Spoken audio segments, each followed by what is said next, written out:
Topic थे वो सारे मैंने आपको पढ़ा दिए हैं, संज्ञा समय विशेषण के सब मैंने आपको पढ़ा दिए हैं विद एक्सप्लेनेशन और ट्रिक के साथ। तो आज की इस वीडियो के अंदर हम पढ़ने वाले हैं जितने मैंने आपको टॉपिक पढ़ाए हैं उन टॉपिक के जितने भेद है उनके बारे में जाएंगे।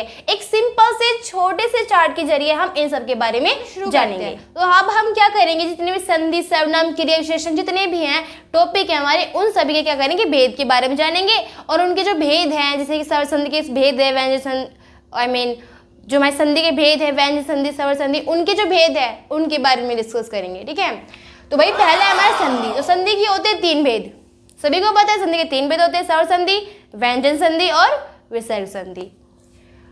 स्वर संधि के कितने भेद होते हैं? 5 भेद, क्योंकि व्यंजन संधि और विसर्ग संधि के कोई भेद नहीं होते, उनके नियम होते हैं जो कि मैंने आपको पढ़ा दिया। अगर आपको पढ़ना ही है डिस्क्रिप्शन पर सभी के लिंक दे रखे हैं, आप वहां से फुल एक्सप्लेनेशन और डिटेल के साथ पढ़ सकते हो। ओके, तो भाई स्वर संधि के होते हैं 5 भेद। कौन संधि? वृद्धि संधि, अयादि संधि, यण संधि और दीर्घ संधि। ये हो गए भाई 5 भेद किसके हो जाते हैं? हमारे स्वर संधि के। समास के 6 भेद होते हैं।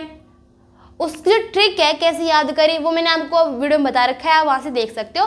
फिर मैं क्या बता देती हूँ, समास के 6 भेद होते हैं। अव्ययभाव समास, तत्पुरुष समास, हमारा बहुव्रीहि समास, कर्मधारय समास, द्वंद्व समास और हमारा द्विगु समास। ये सारे होते हैं हमारे समास के भेद।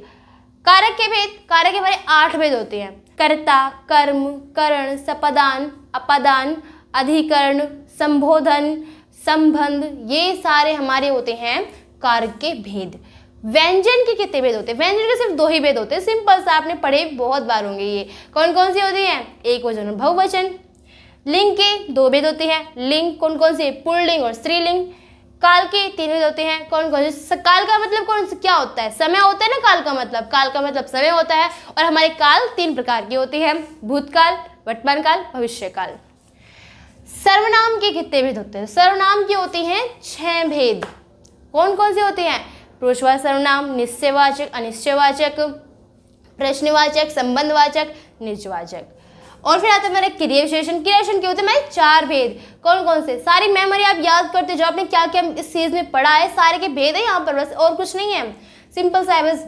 क्रिया विशेषण के कितने भेद है? 4 भेद होते हैं। गुणवाचक क्रिया विशेषण बताया था, संख्यावाचक, परिमाणवाचक और संकेत में सार्वनामिक वाचक।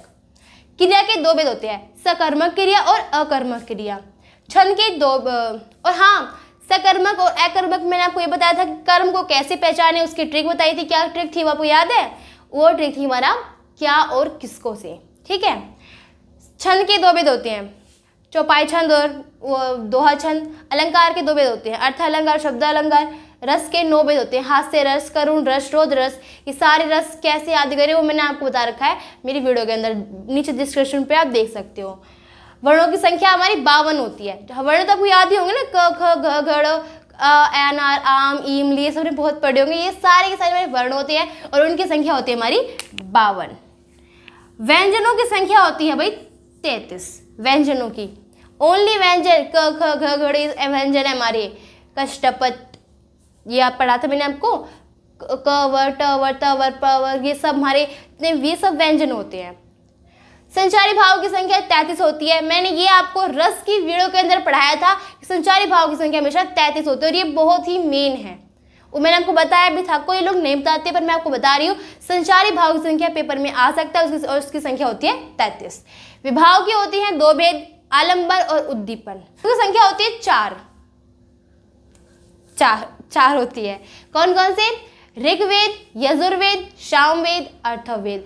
ये माना कि भाई हिंदी ग्रामर में नहीं है, फिर भी मैंने आपको पढ़ाने के यहाँ पे लिख दिया है। वो 4 वेद सभी को पता है, नॉर्मल सी बात है ये। तो आई होप क्या मैंने आपको सभी के वेदों के बारे में बता दिया है। आपकी जितनी अपनी मेरी सीरीज पढ़ी है, तो जिस व्यक्ति ने सीरीज नहीं पढ़ी तो मैं उससे आशा करती हूँ और रिक्वेस्ट करती हूँ कि आप वो पढ़ो, क्योंकि उस सीरीज के बाद ही आपको ये पढ़ने में थोड़ा मजा भी आएगा, क्योंकि इस सीरीज के अंदर मैंने आपको इनके बारे में बता रखा है विद ट्रिक के साथ। ठीक है, तो आई होप कि आपको मेरी वीडियो अच्छी लगी होगी। अगर आपको मेरी वीडियो अच्छी लगे तो इसे लाइक करना और अपने दोस्तों को शेयर जरूर करना, ताकि वो भी एग्जाम में जाने से पहले इसे पढ़कर जाएं। ओके, तो thanks for watching my video. तब तक के लिए जय हिंद, जय भारत।